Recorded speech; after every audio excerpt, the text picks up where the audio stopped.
Anybody got a match? Lindas, promíscuas, amorais e dissimuladas. Uma femme fatale nunca é o que parece ser. É a personificação da ambiguidade, onde sua superfície sensual se contrasta com seu interior perigoso. A ameaça apresentada por elas permanece como um segredo. Elas utilizam sua sensualidade para conquistar o que desejam, levando o anti-herói à ruína por suas atitudes transgressoras. Consequentemente, sendo castigadas por isso, seja com a morte ou com a infelicidade.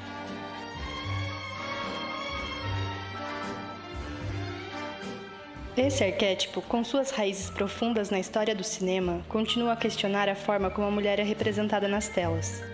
Os questionamentos surgem. O que de fato as femme fatales revelam sobre a visão feminina no cinema?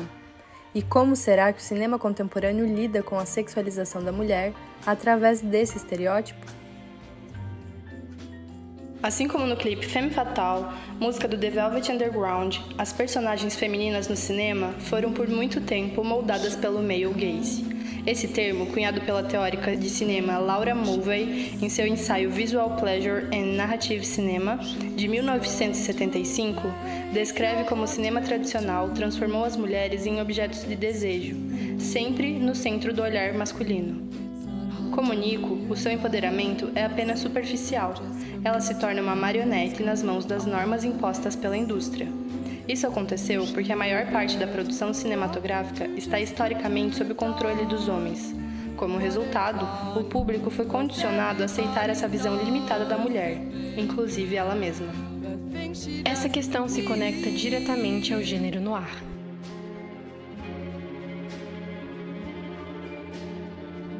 Que atingiu seu auge no período pós-Segunda Guerra Mundial, em meio a um contexto marcado por mudanças sociais profundas e tensões culturais.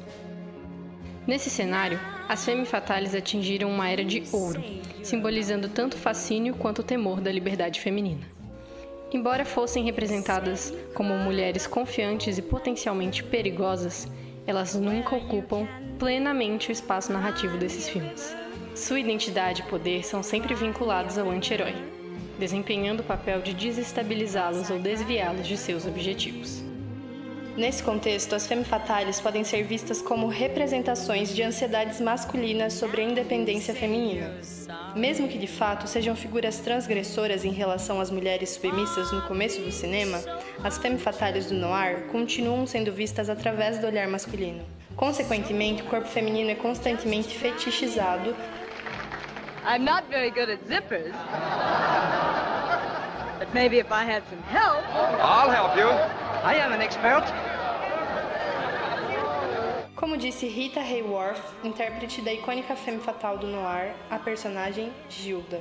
Todos os homens que conheci se apaixonaram por Gilda e acordaram comigo.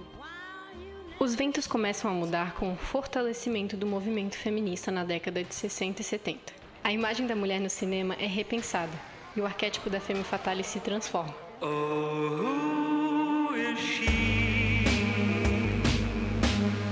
A mulher no cinema contemporâneo passou a assumir o protagonismo de sua própria história, desafiando de forma mais incisiva as normas estabelecidas.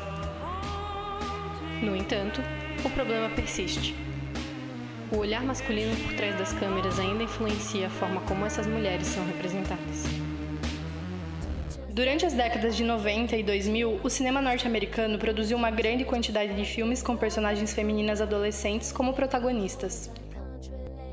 Essas garotas, muitas vezes empoderadas, manipulativas e controladoras, tornaram-se uma nova versão das femme fatales.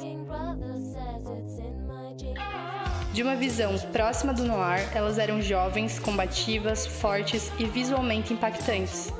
Como em Wild Things, de 1998, elas manipulam sua sexualidade e aparência para atingir seus objetivos, frequentemente escapando das consequências de suas ações. Esses filmes, em sua maioria dirigidos por homens, frequentemente buscavam atingir o público masculino, explorando fetiches e estereótipos que reforçam imagens e narrativas voltadas ao desejo e ao olhar masculino. Why is that woman... Why is she doing those things with that other woman? Why must they show this? Because men like to watch it.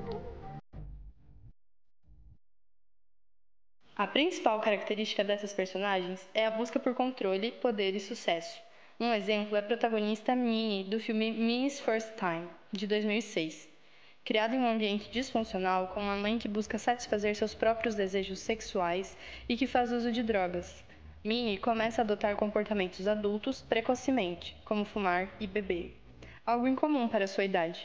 A trama se baseia nas consequências da relação, que começa a nutrir com o padrasto, que se revela como manipulação da parte de Minnie, que usa de seu poder de sedução para controlar a situação.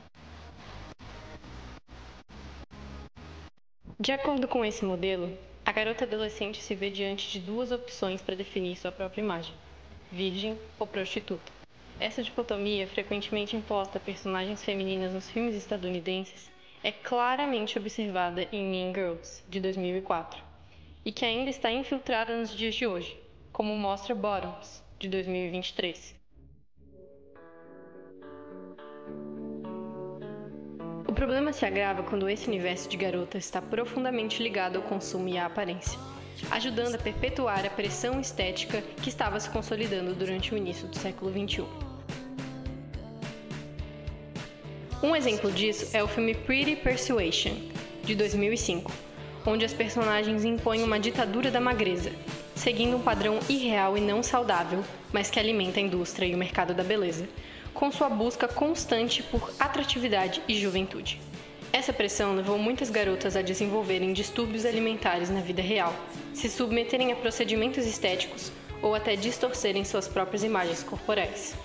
Outra problemática importante é a falta de representatividade da mulher negra no arquétipo da femme fatale, e está diretamente relacionada a questões fundamentais em padrões eurocêntricos de beleza e feminilidade. Frequentemente associado a características físicas que privilegiam mulheres brancas, associando seus traços a um ideal de estética dominante.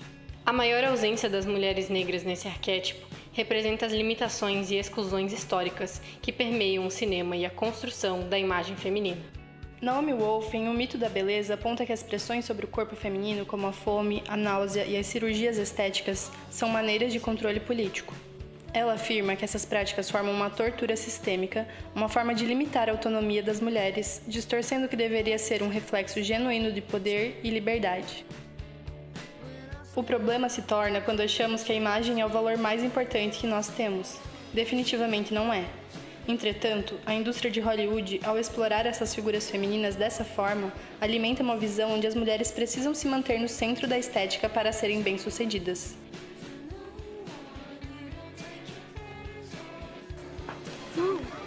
She eats ice cream. I heard.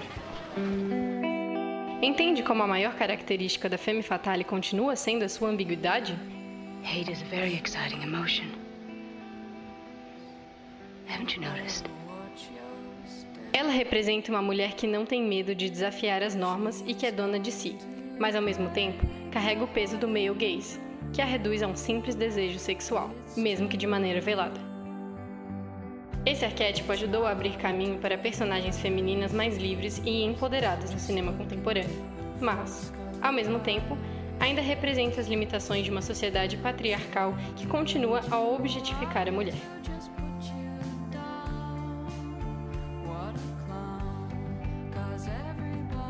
A grande pergunta depois dessa trajetória é: como gostaríamos de nos ver?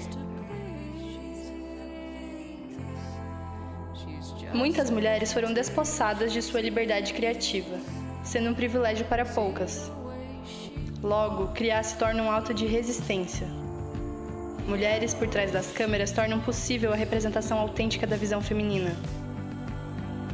As artes visuais, a música, a poesia e o cinema são espaços de diálogo. Mesmo que incomode, ofenda ou escandalize, representam um triunfo para todas as mulheres que continuam criando. As que vieram antes, as que virão depois. Dedicamos este trabalho a todas elas.